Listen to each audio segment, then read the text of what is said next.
Tonight we have team coverage of these unprecedented and deadly fires in the Los Angeles area. At least 5 are dead. More than 1,000 structures have been destroyed, and the fires just keep on raging. Record winds are causing new burns to break out. The rush to leave Los Angeles and how Oregon is trying to help out. And tonight, Chief Meteorologist John Carroll is here to track and time these deadly fires. Plus, we're tracking the trial date for Caleb Seegers, accused of killing a Redmond man in downtown Bend. The heartbreaking words you'll hear tonight from the victim's family friend.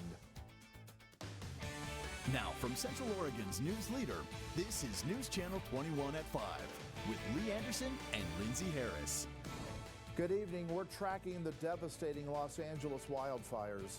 Kelsey McGee leads our team coverage tonight with the latest details. Today, at least 5 people have died and 1,000 structures have been destroyed. We just learned moments ago the Pentagon is sending 10 Navy helicopters to Los Angeles. Right now, the Pacific Palisades fire is now reaching nearly 20,000 acres.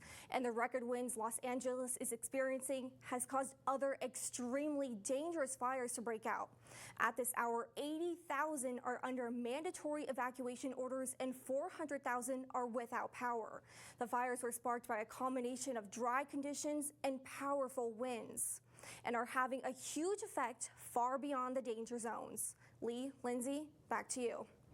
Kelsey McGee, thank you. Our team coverage continues now with Isabella Warren, who tells us how Oregon is pitching in to help.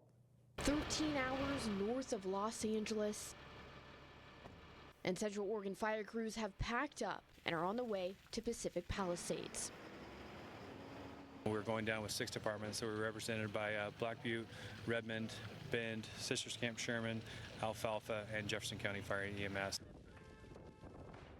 The Oregon Fire Marshal announcing Wednesday 12 task crews from across the state are headed to Los Angeles as the city battles 4 fires, multiple, now thousands of acres. California sent resources to us to help out, and so we're happy to be able to repay it to them. 5 Type 3 engines and 17 firefighters will be in Los Angeles this week from Central Oregon, but Task Force leader Jason Ellison says crews will need to prepare for a landscape they're not used to. This is a different topography than we have here in Central Oregon, so what I do with my crews is that all of us are doing research on our way down, learning what the topography looks like, kind of what the water system, the road systems, the mapping system they're using, so that way when we arrive on scene, that hopefully we're prepared to go right to the incident. 60 pieces of equipment and over 240 firefighters in total will be sent from the state for relief as Los Angeles fire crews are spread thin.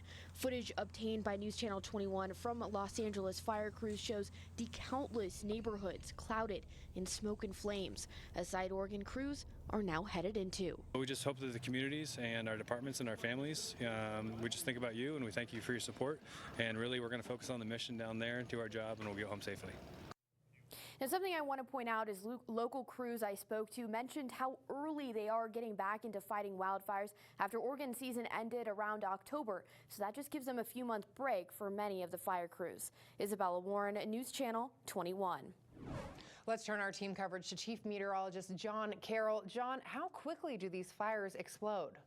Well, it is rather amazing to see what we have been able to peek into as far as the webcams down there. So let's take a look here at one of these fires that doesn't look to be too impressive. And then if we go forward, just look at that. That was just 5 minutes. It overtook that hill, continually consumed it, and then moved off toward the east. That was a grand total of 20 minutes for that fire to consume that portion of the hill. All right, so let's take a look at our wind scenarios. The good news is that these winds are relaxing significantly. We have gusts in the 25 to 30 mile an hour range, really a lot less than what we've seen just 24 hours ago. In fact, here is a look at where the Palisades fire is, and they had a 98 mile an hour gust last night near that Palisades fire, and then that is the largest of these fires. Then a 10,000 acre fire called the Eaton Fire is near Pasadena, and there was a 100 mile an hour gust there last night in Altadena. And then the Hearst Fire is 700 acres, and it is continuing to grow. Fire weather warnings are in place through tomorrow throughout the LA basin, with the exception of the extreme coastal regions for gusts near 80 and explosive fire growth. But closer to home, we are completely different. Beautiful view of Mount Bachelor, top of Outback, with plenty of sunshine today. Another view looking very, very nice as we see the sun setting. Here are the lower level locations with a lot of clear conditions. And as we look at the satellite imagery, not much going on. We are drying out. We are expecting to see some wet weather, and that will be arriving here on Friday. New tonight, freshman Congresswoman Janelle Bynum has been selected to serve on the Financial Services Committee. This marks the first time an Oregon freshman has been named to the committee in 28 years. The committee has jurisdiction over the economy, housing, insurance, and the banking system. Representative Bynum says she'll use the position to fight for lower housing and food prices. Right now, we're taking a live look at gorgeous Mount Bachelor, where one of the lifts, Rainbow Chair, is currently down. A major power outage yesterday closed all the lifts temporarily. Rainbow Chair experienced a backup power failure. Mount Bachelor says it'll be closed for maintenance until further notice. Rainbow Lift is small and its trails can be accessed by several other nearby lifts. Happening next, new dates have been set to determine when a jury trial will take place for Dante and Caleb Seegers. Caleb Seegers, who you see here from his mugshot, is accused of shooting and killing Redmond resident Taylor Weiss. It happened outside of Doodah's Billiards Bar in downtown Bend in August of 2023. At Caleb's request, the judge has delayed the jury trial several times, including just this month. Caleb and his brother Dante will be back in court on January 21st to determine a new date for both of their trials. Dante Seegers, meanwhile, is accused of fleeing the scene with his brother the night Taylor Weiss was shot and killed. A nationwide manhunt led to the arrest of both brothers near Chattanooga, Tennessee. Dante is currently out on bail, while Caleb has been in the Deschutes County Jail since his arrest. The family and friends of the 33-year-old Redmond resident and Mountain View High School graduate Taylor Weiss are devastated by these delays. While they understand the delayed decisions are up to a judge, the pain of preparing for a trial is nearly unbearable.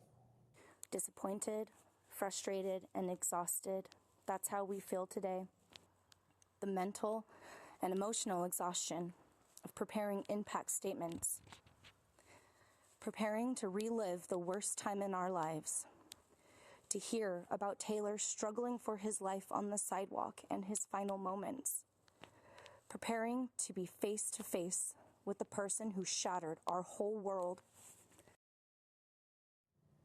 Now, neither Caleb or Dante have been convicted of anything.